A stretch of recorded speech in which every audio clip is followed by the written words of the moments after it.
Welcome to my channel Priya's cooking Tamil. இன்றைக்கி நம்ம சேனலில் ராஜ்மா வச்சு ஒரு ஹெல்த்தியான கிரேவி எப்படி செய்யுதுன்னு பார்க்கலாம். வீடியோ ஸ்கிப் பண்ணாமல் கடைசி வரைக்கும் பாருங்கள். ஃபஸ்ட்டு ஒரு கப் ராஜ்மாவை 6லேருந்து 7 மணி நேரம் ஊற வச்சுக்கோங்க. இப்போ இதை ஒரு குக்கருக்கு மாற்றிக்கோங்க. ஒரு கப் தண்ணி சேர்த்துக்கோங்க.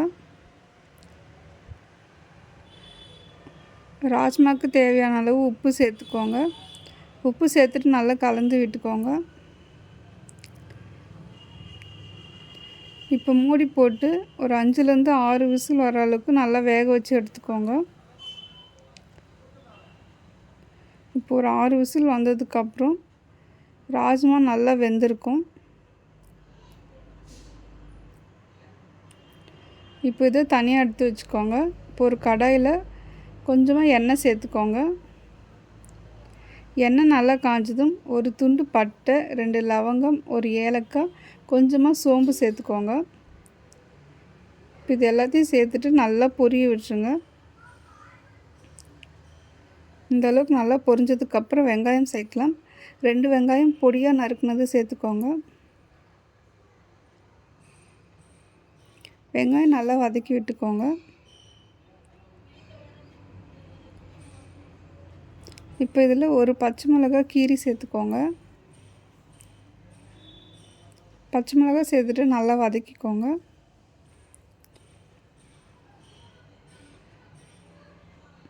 இப்போ இதில் கொஞ்சமாக கருவேப்பிலை சேர்த்துக்கோங்க. கருவேப்பிலையும் சேர்த்துட்டு வதக்கி விட்டுக்கோங்க.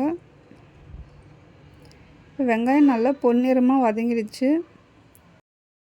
இப்போ வெங்காயம் இந்த அளவுக்கு நல்லா வதங்கினதுக்கப்புறம் இதில் இஞ்சி பூண்டு விழுது சேர்க்கலாம். ஒரு ஸ்பூன் இஞ்சி பூண்டு விழுது சேர்த்துக்கோங்க. இஞ்சி பூண்டு விழுதுடைய பச்சை வாசனைலாம் போகிற அளவுக்கு நல்லா வதக்கி விட்டுக்கோங்க.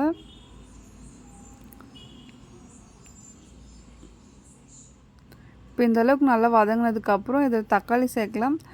4 தக்காளி அரைச்சி சேர்த்துக்கோங்க. இந்த கிரேவிக்கு தக்காளி கொஞ்சம் அதிகமாக இருந்தால் நல்லாயிருக்கும்.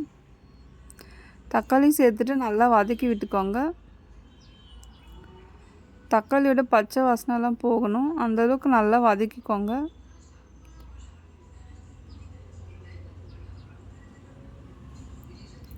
இப்போ தக்காளி இந்த அளவுக்கு நல்லா கொஞ்சம் வதங்கினதுக்கப்புறம் இதில் உப்பு சேர்த்துக்கோங்க.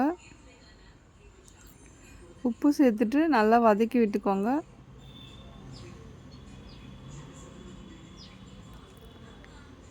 இப்போ தக்காளி கொஞ்சம் வதங்கிடுச்சு. இப்போ இதில் மசாலாலாம் சேர்க்கலாம். 1/4 ஸ்பூன் மஞ்சள் தூள் சேர்த்துக்கோங்க. 1/2 ஸ்பூன் கரம் மசாலா சேர்த்துக்கோங்க. 1 ஸ்பூன் மிளகாய்த்தூள் சேர்த்துக்கோங்க. 1/2 ஸ்பூன் சீரகத்தூள் சேர்த்துக்கோங்க. இப்போ இது எல்லாத்தையும் நல்லா கலந்து விட்டுக்கோங்க.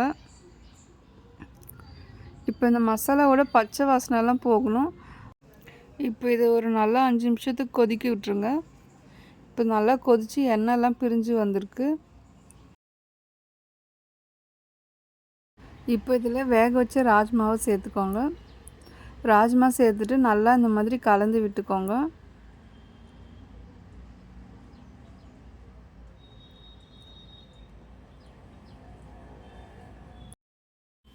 இப்போ இந்த அளவுக்கு நல்லா கலந்ததுக்கப்புறம் இதில் தண்ணி சேர்க்கலாம். ராஜ்மா வேக வச்சு தண்ணி சேர்த்துக்கோங்க. தண்ணி சேர்த்துட்டு நல்லா மிக்ஸ் பண்ணி விட்டுக்கோங்க. இப்போ இது நல்லா கொதித்து கிரேவி நல்லா திக்காகணும். மசாலாலாம் ராஜ்மாலாம் இறங்கணும், அந்தளவுக்கு நல்லா கொதிக்க விட்டுருங்க.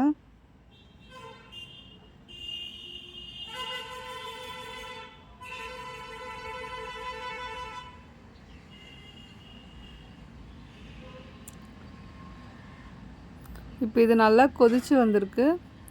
இப்போ கிரேவி இந்த அளவுக்கு நல்லா திக்காகிருக்கு. இப்போ இதில் நறுக்குன கொத்தமல்லி சேர்த்துக்கோங்க. கொத்தமல்லி சேர்த்துட்டு நல்லா மிக்ஸ் பண்ணி விட்டுக்கோங்க. இப்போ ரொம்பவே டேஸ்டான ஹெல்த்தியான ராஜ்மா கிரேவி ரெடி ஆயிடுச்சு. இப்போ கேஸ் ஆஃப் பண்ணிடுங்க.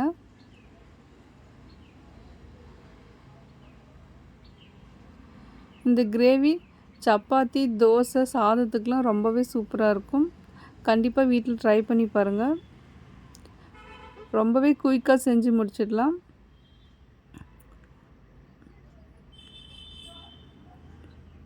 உங்களுக்கு இந்த வீடியோ பிடிச்சிருந்தா மறக்காமல் பிரியாஸ் குக்கிங் தமிழ் சேனலை சப்ஸ்கிரைப் பண்ணிவிடுங்க.